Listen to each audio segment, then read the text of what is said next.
할렐루야. 오늘은 1월 25일 수요일입니다. 오늘도 날씨가 무척 춥습니다. 감기 조심하시길 바랍니다. 이제 명절 연휴를 마치고 다시 정상적인 삶의 자리로 돌아가는데 명절 후유증이 없기를 기도합니다. 오늘은 마태복음 10장 16절에서 23절 말씀을 통해서 구원을 얻으리라 라는 제목으로 함께 묵상해 보도록 하겠습니다. 먼저 본문을 함께 보도록 하겠습니다. 음성으로 듣기를 원하시는 분은 아래 주소를 클릭해 주시기를 바랍니다. 16절입니다. 보라, 내가 너희를 보냄이 양을 이리 가운데로 보냄과 같도다. 그러므로 너희는 뱀같이 지혜롭고 비둘기같이 순결하라. 17절. 사람들을 삼가라. 그들이 너희를 공회에 넘겨주겠고 그들의 회당에서 채찍질하리라. 18절. 또 너희가 나로 말미암아 총독들과 임금들 앞에 끌려가리니 이는 그들과 이방인들에게 증거가 되게 하려 하심이라. 19절. 너희를 넘겨줄 때에 어떻게 또는 무엇을 말할까 염려하지 말라. 그때에는 너희에게 할 말을 주시리니 20절. 말하는 이는 너희가 아니라 너희 속에서 말씀하시는 이 곧 너희 아버지의 성령이시니라. 21절. 장차 형제가 형제를 아버지가 자식을 죽는 데에 내주며 자식들이 부모를 대적하여 죽게 하리라. 22절. 또 너희가 내 이름으로 말미암아 모든 사람에게 미움을 받을 것이나 끝까지 견디는 자는 구원을 얻으리라. 23절. 이 동네에서 너희를 박해하거든 저 동네로 피하라. 내가 진실로 너희에게 이르노니 이스라엘의 모든 동네를 다 다니지 못하여서 인재가 오리라. 아멘. 23절까지만 봤습니다. 본문 요약은 이렇습니다. 예수님이 제자들에게 내가 너희를 보냄이 양을 이리 가운데 보냄과 같다고 말씀하시면서 지혜롭고 순결하여 사람들을 삼가라고 말씀하십니다. 또 제자들이 예수님 때문에 동족과 총독들과 그리고 임금들의 박해를 받고 심지어 가족이 그들을 대적하여 죽게 할 것이라고 말씀하십니다. 그러나 끝까지 견디는 자는 구원을 얻으리라고 말씀하신 내용입니다. 질문과 묵상하기 1. 나는 한 사람을 구원하고자 어떻게 조심하며 지혜와 순결을 행하겠습니까? 16절에 보게 되면 보라 내가 너희를 보냄이 양을 이리 가운데 보냄과 같도다. 그러므로 너희는 뱀같이 지혜롭고 비둘기같이 순결하라 라고 말씀하고 있습니다. 주님은 제자들이 천국의 삶을 간증하고 전할 때 그들이 환난과 핍박, 비웃음과 조롱을 받을 것을 이미 주님은 알고 계신 것이죠. 그렇기에 주님은 제자들에게 어떤 상황 가운데 있어도 뱀같이 지혜롭고 비둘기같이 순결하라고 말씀하십니다. 현실적인 상황을 직면하면서 사리에 대한 분별력으로 지혜롭게 대처하고 하나님 앞에서 신앙 양심을 지키며 순결한 동기와 의지로 사역하라고 하시는 것이죠. 그러므로 성도는 환난과 핍박을 모면하려는 교모함이 아니라 구원을 향해 일관성 있는 진실하고 순결한 삶을 보여주어야 할 줄로 믿습니다. 그래서 한 사람을 구원하고자 어떻게 조심하며 지혜와 순결을 행하겠습니까? 천하보다 귀한 것이 영혼 구원, 한 사람의 영혼 구원 아닙니까? 그래서 혹시 나 때문에 누군가가 교회에 나와야 할 사람이 교회를 안 다닌다면은 이건 정말로 주님 앞에 책망을 들을 만한 일이죠. 그래서 모든 사람들 앞에서 덕이 되지 못하고 본이 되지 못한 행동보다 모든 사람들에게 믿음의 사람은 이렇게 사는구나 라는 것을 보여주는 것이 좋을 것 같습니다. 믿음의 사람은 정말로 항상 직장에서나 또 가정에서나 늘 조심할 수밖에 없죠. 그래서 우리는 믿음의 사람은 이렇게 산다는 것을 보여줄 때 하나님께서 영광을 받으시고, 또 우리가 천국의 삶을 힘들고 어려도 살아간다면 언젠가는 내 주변에 있는 사람들이 주님을 영접하게 될 줄로 믿습니다. 2번 봅니다. 복음이 증거되기 위해서 내가 끌려가 무시와 오해의 채찍질을 당하고 있는 일은 무엇입니까?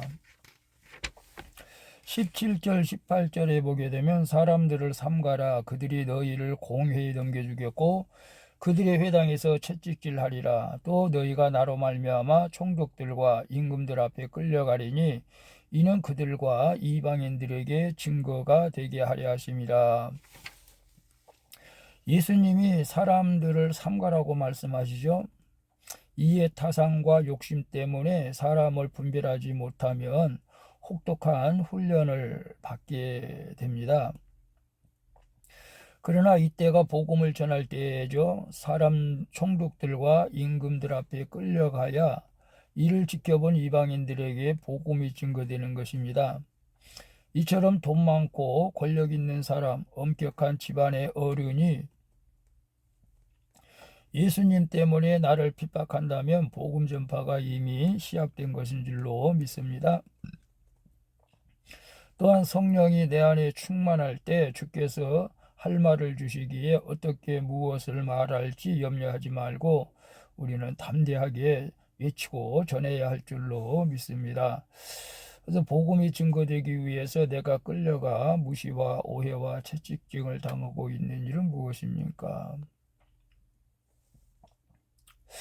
혹시 명절에 이제 예수 믿기 때문에 제사를 드릴 수 없다고 해서 핍박을 당하지는 않았나요?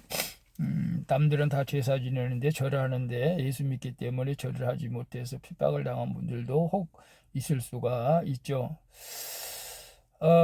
저는 참 함께 공부한 사촌 동생이 형 다른 건 다 좋은데 이제는 종교적인 강요를 안 했으면 좋겠다. 내가 종교적인 강요를 한 적은 없지만은 그래도 예수를 항상 믿고 기도한다고 말을 했는데 그 말을 들으니까 왠지 기분이 좀 좋지는 않았죠. 우리가 가까운 데 있는 사람들에게 우리가 복음을 전할 때 더 어려울 때가 많죠. 사실은 다시는 그런 소리 하지 말라고 나한테. 그럴 때 정말로 참 막막한 것 같아요. 그러나 기도는 해야 되겠죠. 오늘 우리가 사람들에게 끌려가서 무시와 오해와 채찍질을 당한다 할지라도 우리는 담대하게 복음을 전할 수 있어야 할 줄로 믿습니다. 3번 봅니다. 내가 구원을 위해서 견뎌야 할 가족의 박해는 무엇입니까? 어떻게 하는 것이 십자가를 지고 견디는 것입니까? 21절, 22절 볼까요? 21절 장차 형제가 형제를 아버지가 자식을 죽는 데에 내주며 자식들과 부모를 대적하여 죽게 하리라. 또 너희가 내 이름으로 말미암아 모든 사람에게 미움을 받을 것이나 끝까지 견디는 자는 구원을 얻으리라. 아멘이죠. 예수님을 믿고 사명을 받는 자에게는 가족의 박해도 기다리고 있다는 것을 말씀하고 있죠. 가족은 누구보다도 나를 너무나 잘 알기에 가장 효과적으로 나를 공격할 수가 있는 것이죠. 이처럼 예수님의 제자들이 모든 사람에게 미움을 받는 이유는 오직 한 가지, 예수님의 이름 때문이죠. 하지만 끝까지 견디는 자는 구원을 얻는다고 말씀하고 있죠. 우리가 핍박을 받아도 중도의 믿음을 포기해서는 안 되죠. 우리의 경관, 우리가 믿음을 가지고 나가야 될 줄로 믿습니다. 구원 때문에 참을 수 없는 일을 참아야 하고 용서할 수 없는 사람도 용서를 하는 것이 십자가를 지는 것입니다. 순교의 삶이죠. 성도가 피할 길은 환경이 아니라 오직 예수님 뿐인 줄로 믿습니다. 그래서 내가 구원을 위해서 견뎌야 할 가족의 박해는 무엇입니까? 어떻게 하는 것이 십자가를 지고 견디는 것입니까? 아직도 정말로 가족 간에 예수 믿기 때문에 핍박을 받고 있는 분이 계신다면은 용기를 내시기를 바랍니다. 그리고 그것이 상급이 될 줄로 믿습니다. 그리고 끝까지 인내하고 그들을 용서하고 참아주고 할 때에 좋은 결과가 있게 될 줄로 믿습니다. 저도 요즘은 그렇지는 않겠지만 다른 목사와 다른 교회를 비교해서 저에게 공격 판단할 때는 참 마음이 아팠습니다. 그러나 또 십자가에서 우리가 죽어야 되는데 판단하는 것도 때로는 하나님의 무슨 뜻이 있겠지라고 생각을 해야 되는데 판단하게 되면은 괜히 기분이 안 좋죠. 그래서 우리가 아직도 십자가에 내가 예수와 함께 죽지 못했구나 그런 생각을 해봅니다. 오늘 우리가 예수와 함께 십자가에서 죽었다면은 어떤 박해와 또 핍박도 견딜 수 있게 될 줄로 믿습니다. 오늘도 주님 바라보며 승리할 수 있기를 축복합니다. 기도하겠습니다. 주님, 제가 이리 가운데 보냄을 받았음을 이미 아시는 주님, 이제 제가 세상에 당하는 일들이 마땅한 것임을 알고 또 그것이 복음 증거의 시작됨을 깨닫게 하여 주옵소서. 그래서 항상 뱀처럼 지혜롭고 비둘기같이 순결한 모습으로 끝까지 십자가를 지고 견디게 하시어서 마침내 구원을 이루게 하여 주옵소서. 아직도 예수님과 함께 십자가에 못 박아 죽지 못한 것이 있다면 오늘 죽기를 원합니다. 나를 위해서 십자가를 지신 예수님의 이름으로 기도합니다. 아멘. 우리 찬송가 407장 구주와 함께나 죽었으니 함께 찬양 부르고 마치도록 하겠습니다. 오늘도 수고하셨습니다. 사랑합니다. 축복합니다. 샬롬.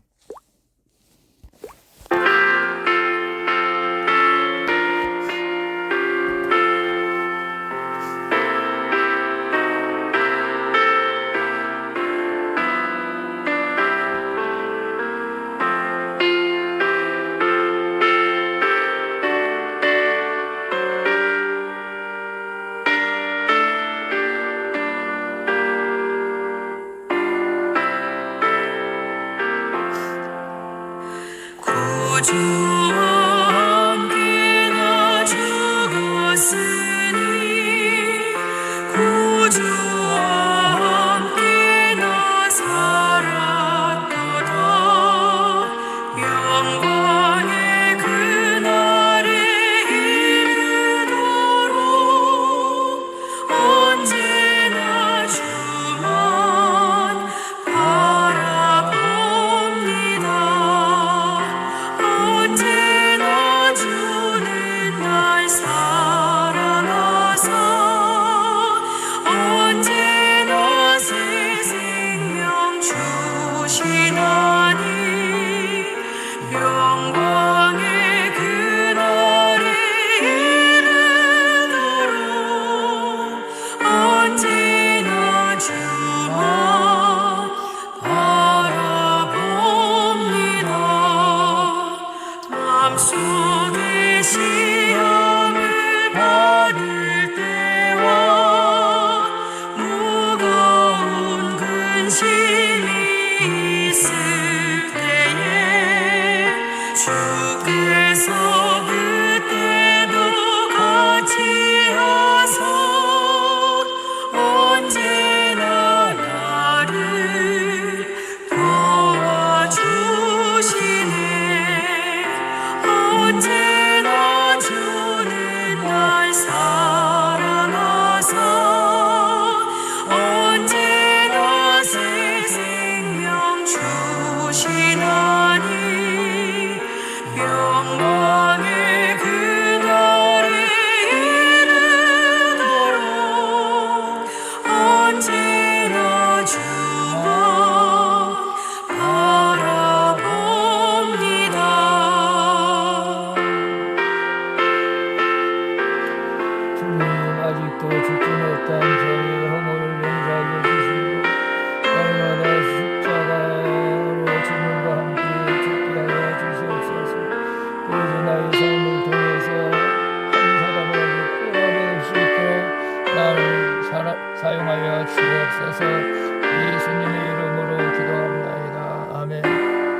안식할 때 주께서 그때도 같이 하사 언제나 나를 생각하시네. 언제나 주는 날 사랑하사 언제나 새 생명 주시나니 영광의 그날을 이루도록 언제나 주만 바라봅니다. 내 몸의 약함을 아시는 주 못 고칠 질병이 아주 없네. 괴로운 날이나 기쁠 때나 언제나 나와 함께 계시네. 언제나 주는 날 사랑하사 언제나 새 생명 주시나니 영광